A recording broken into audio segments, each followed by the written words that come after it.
Kasi we innovate, we adapt the new technology, lalo na mamaya marami tayong mga pag-uusapan dahil intro pa lang naman po ito. At syempre, ito rin ang kauna-unahang AI radio show sa buong mundo. Sa buong mundo? Yes, kasi karamihan podcast. Sa bagay. Yan diba? yung ginagawa ng marami ngayon. At napaka-exciting itong ating mga magiging bisita, magiging guest mamaya.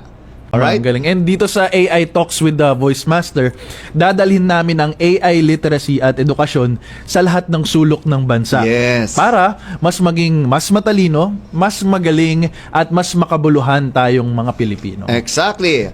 At syempre, ito po ang nag-iisang AI Talks with the Voice Master and Mac Florendo. Ayan. So, alam nyo, nakakatuwa dahil makarami nating mamayang bisita. At pag-usapan natin, bakit nga ba tayo nandito? No? At ngayon, iniisip ng mga tao, bago tong tunog na to eh. Correct. No?